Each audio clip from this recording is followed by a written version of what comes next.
Hai, Assalamualaikum warahmatullahi wabarakatuh. Welcome to my channel.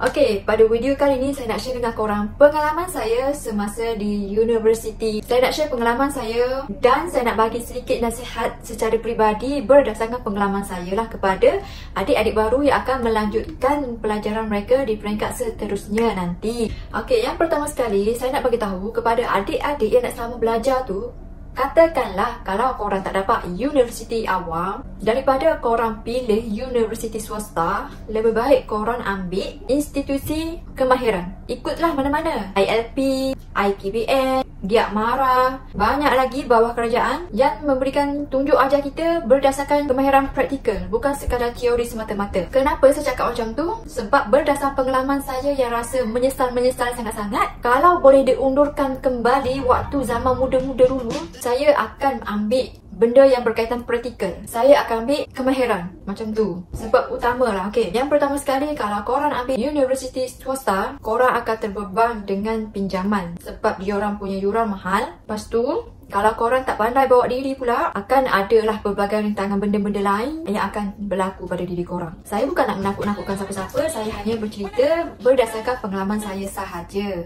Okay? Kebanyakan universiti swasta ni, dia hanya mengamalkan teori semata-mata. Praktikal tu kurang. Jadi pengalaman korang tentang course yang korang ambil ni kurang. Lepas tu, bila dah masuk alam pekerjaan, korang kena berlumba-lumba dengan graduan universiti awam pula beratus-ratus ribu orang lagi. Saya tak kata you swasta ni tak elok, cuma kalau you nak, korang nak ambil tak ada masalah. Okey, katakanlah korang nak ambil juga you swasta, tak ada masalah. Go on, teruskan. Cuma pesan saya bila korang dah berada dekat you, yang pertama sekali saya nak pesan, berkawan semua, jangan hanya berkawan kedua orang saja. Nak ada PFF tak salah. Tapi korang kena biasakan diri korang hidup secara berseorangan dekat you. Sebab bila korang berani berseorangan, korang akan berani buat apa-apa kerja, tak perlu tunggu orang. Kalau tak ada peneman, korang tak boleh buat kerja, itu problem. Korang tak pandai bawa diri dan korang akan terlepas banyak benda-benda yang menarik hanya semata-mata nak buat benda yang berteman. Beranikan diri buat apa-apa berseorangan. Yang kedua, kalau korang terpaksa meminjam, ikutlah pinjam apa-apa, sekecil-kecil benda, sebesar-besar benda, elakkan. Kecuali korang terpaksa, pinjamlah untuk sekali dua kali sahaja. Usaha untuk dapatkan sendiri barang apa benda yang korang nak. Jangan terlalu mengharapkan, walaupun korang katakanlah korang pinjam daripada BFF ke apa ke, no. Big no. Usaha sendiri, okay? Jangan menyusahkan orang sebab lama-lama orang akan annoying dengan kita. Yang ketiga, benda perkara terpenting bila korang belajar dekat you, pilihlah grup assignment yang betul-betul buat kerja, yang betul-betul nak belajar. Bukan pergi you semata-mata nak menjauhkan diri daripada keluarga, daripada orang tua. Bukan nak pergi you untuk hidup enjoy-enjoy seperti dalam drama-drama TV. Walaupun BFF korang sekalipun, kalau dia jenis yang tak buat kerja, dia jenis buat benda-benda merapu, buat benda copy-paste daripada internet, keluarlah korang daripada circle yang akan membuatkan korang stres dan tension dalam hidup korang sepanjang korang ada dalam you tu. Yang keempat, jangan terlalu melihat kesenangan orang. Kita dengan hidup kita, kita dengan cara kita. Jika kita tak mampu, buat cara tak mampu. Jangan pakai benda yang branded. Jangan berlagak nak macam mana orang kaya.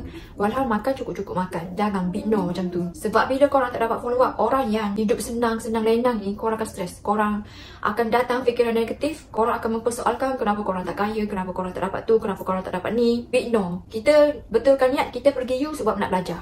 Tak ada kereta, buat cara tak ada kereta. Tak ada motor, buat cara tak ada motor. Cari rumah sewa yang dekat-dekat. Ataupun kalau dapat mohon college, dapat mohon asrama, mohon. Yang keenam, saya nak share dengan korang. Kalau korang tahun pertama, tahun kedua, korang tekanlah, ambillah subjek korang sebanyak yang mungkin. Penuhi subjek korang. Jangan korang semester awal korang ambil sikit, semester kedua korang ambil sikit. Dan bila tahun yang terakhir, korang terpaksa berpenat sebab nak kejar subjek-subjek yang masih ketinggalan. Yang ketujuh, benda penting juga saya nak share dengan korang. Kalau korang pinjaman PTPTN, pastikan jika ada lebihan baki duit pinjaman tersebut, tolong jangan berbazir, tolong jangan beli benda yang bukan-bukan, tolong jangan belanja pada benda yang bukan keperluan. Sebab apa? Walaupun korang dah habis belajar, baki pinjaman korang masih ada dan korang boleh gunakan duit itu untuk korang teruskan hidup sementara untuk mendapatkan pekerjaan. Dan yang terakhir saya nak share dengan korang adalah tolonglah jangan buang-buang masa sangat-sangat dekat you swasta sebab masa tak berundur. Umur pun semakin lanjut disebabkan tak nak menyesal. Kalau korang ada masa yang lebih, korang belajarlah berniaga ke, buatlah part time kerja ke. Walaupun you swasta, you tempat yang kita boleh belajar. Korang pilih jalan salah, salahlah hidup korang. Korang akan menyesal tak habis-habis. Dan akhirnya bila dah habis belajar, menganggur tu satu hal. Kalau bertambah dengan malas pula, memang tak ada hasil. Last orang akan cakap, belajar tinggi-tinggi tapi tak dapat kerja. Buat apa? Baik tak pasti sama belajar. Nanti kita makin bertambah stres. Okeylah, itu sahaja pengalaman saya. Nanti kalau saya ingat lagi apa pengalaman saya cuba share dengan korang. Okay? Terima kasih kerana menonton. Bye-bye. Assalamualaikum. Amazing!